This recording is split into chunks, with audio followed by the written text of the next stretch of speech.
para você que me ouve, é muito bom ter você por aqui para juntos partilharmos a palavra de Deus. O texto para a meditação de hoje está no livro de Atos, capítulo 8, verso 1, que diz assim: E Saulo estava aprovando o assassinato de Estevão. Mudança de vida. Vamos entender um pouco desta passagem? No capítulo 6, os apóstolos levantam alguns diáconos para auxiliar no atendimento e no serviço das pessoas.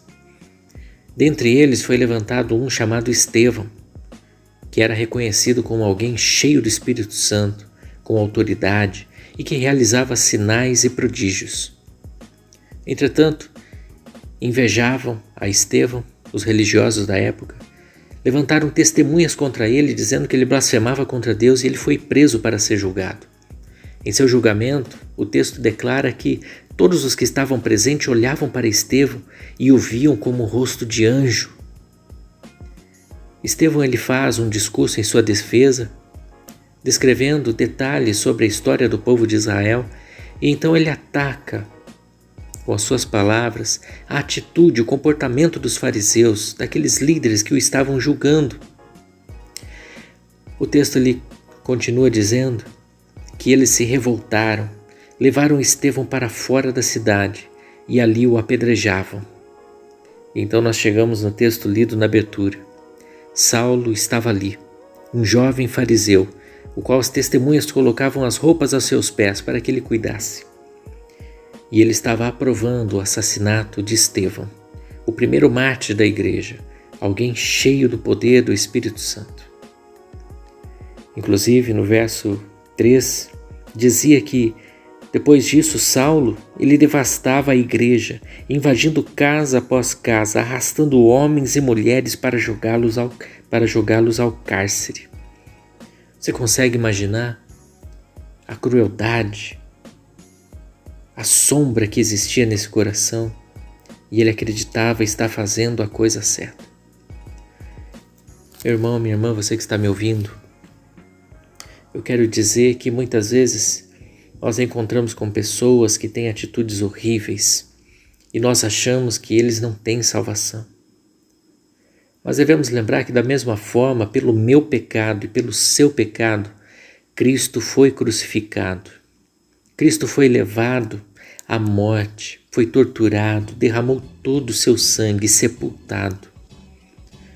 Pela glória e pelo poder de Deus, ele ressuscitou dos mortos, foi aos céus e em breve vai voltar para nos buscar. Mas nós não somos muito diferentes de Saulo ou de muitos outros que existem por aí. Nós somos tão pecadores e os nossos pecados foram tão responsáveis pela morte de Cristo como de qualquer outro. Entretanto, capítulo 26 de Atos, Paulo ele conta o seu testemunho, já avançado no seu ministério, sendo chamado pelo Senhor. Ele está diante de um rei fazendo uma defesa, a sua defesa, porque agora era ele quem estava preso por causa de Cristo. Então ele conta que Jesus, ele aparece para ele, e no verso 16 Jesus diz para ele assim: Agora, pois, levanta-te e apruma-te em pé. Foi para isso que te apareci, para te converter em servo e testemunha, tanto das maravilhas que viste da minha parte, como daquelas que te manifestarei. Paulo está dizendo que ele estava a caminho de Damasco para prender mais cristãos. E então Cristo lhe aparece e diz: Foi para isso que eu te apareci, para fazer de você um servo e uma testemunha, daquilo que você já viu e daquilo que ainda vai ver. Querido, eu quero dizer que Paulo ele teve uma mudança de vida. Ele continua contando que a partir daquele momento ele começou a testemunhar, a pregar e anunciar a palavra do Senhor. E Paulo ele vivia em uma religião, ele era um fariseu, um líder, do qual ele tinha muitas regras para cumprir, obrigações, procedimentos, protocolos. E de repente, tudo o que ele viveu caiu por terra. É interessante que Jesus não apresenta para ele, Paulo ele não mudou de vida porque foi apresentado para ele novas regras, novos protocolos a serem seguidos, novas formas de se falar ou de se portar, ou a roupa a qual ele devia vestir. Não foi dado para ele regras e conceitos, não. O texto fala que ele teve um encontro com Jesus. E ali ele foi chamado, ele se converte naquele momento, e ele passa a pregar e anunciar. Ele se torna um servo, uma testemunha de Cristo. Presta atenção. Eu não sei como anda a tua vida ou o que falaram para você, mas eu quero te dizer uma coisa. Não é porque agora você usa um terno, porque falaram que você precisa usar. Não é porque usa uma saia, um cabelo comprido. Se você quer fazer isso por respeito e honra a Deus, tudo bem. Mas não são conceitos, não são regras, não são costumes que vai fazer com que você seja salvo, que vai fazer você ter uma mudança de vida. Se você faz e faz com alegria, faz por amor, tudo bem, louvado seja Deus por isso. Mas eu estou dizendo que a religião, ela nos sobrecarrega. Ela diz, você não pode isso, você tem que fazer isso, e você vive com um fardo em seus ombros, porque quando você quebra alguma regra, quando você comete algum deslize, há a culpa e o peso no seu coração. Jesus ele fala, Mateus capítulo 23, ele diz, eles, os religiosos, eles atam fardos pesados aos seus ombros, mas que eles próprios não fazem questão nem de mover com os dedos. Eu quero dizer que a mudança na tua vida vai começar a partir de um encontro com a pessoa certa, que é Jesus Cristo, o Nazareno, o Salvador, o Messias, aquele que veio e morreu em nosso lugar. O encontro.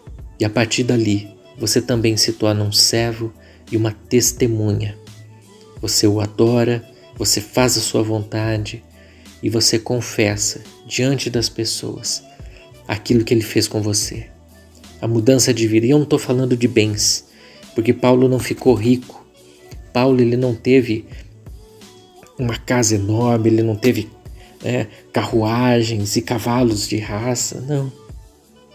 Paulo ele passou muito aperto e dificuldade, mas ele teve uma mudança de vida, no qual lá na frente, já no fim da sua idade, da sua vida, Timóteo, ele diz, Timóteo, essa palavra, o evangelho, ele é digno de aceitação, porque se Deus ele salvou a mim, ele fez uma mudança na minha vida, ele pode fazer mudança na vida de qualquer outra pessoa. E no segunda carta de Timóteo, capítulo 4, ele diz, eu combati o bom combate, completei a carreira, guardei a fé, e agora só me resta me encontrar com o Senhor. Deus ele faz isso. Ele pega uma massa de pecado e transforma em alguém, testemunha da sua obra. Não importa o que você fez, a situação da sua vida, creia. Deus ele tem uma solução para a tua vida. Ele pode fazer de você um novo homem, uma nova mulher. Creia, tenha um encontro com Jesus hoje. Abra o teu coração, vamos orar. Deus, oh Deus, que palavra. Que nós possamos ter esse encontro com o Senhor. Esse encontro que causa transformação, não o encontro com uma falsa religião que nos impõe regras, que nos impõe conceitos e protocolos, e se não fizer assim está errado. Não, o Senhor é aquele que liberta, é aquele que diz, vai, não peque mais, é aquele que diz, o meu fardo é leve, o meu jugo é suave. O Senhor nos convida a irmos até o Senhor e lançar todo o nosso fardo, o nosso coração pesado, tudo aquilo que nos aflige, o nosso cansaço, a ansiedade ao Senhor. E o Senhor nos dá descanso. Pai, que a gente não venha buscar só isso, mas que venha buscar uma transformação de vida. assim como Saulo, que aprovava o assassinato de um mártir, assim como Paulo, que buscava, que devastava as igrejas, que ia de casa em casa para prender cristãos, para serem colocados num cárcere, para serem julgados e mortos. Ele teve um encontro com o Senhor. O que o Senhor pode fazer em nossa vida? Deus, temos tantos pecados e falhas, mas o Senhor pode nos transformar em testemunhas da Tua obra. Nos alcança, quebra o nosso coração, rompe barreiras, tira, Senhor, todos os conceitos engessados, as tradições, e nos mostra a realidade do Evangelho puro e simples. E que através disso o Seu nome seja glorificado, vidas sejam salvas, sejam realmente seguidores, discípulos, testemunhas e servos do Senhor. Em nome de Jesus eu oro e te agradeço. Amém. Deus abençoe sua vida. Um grande abraço.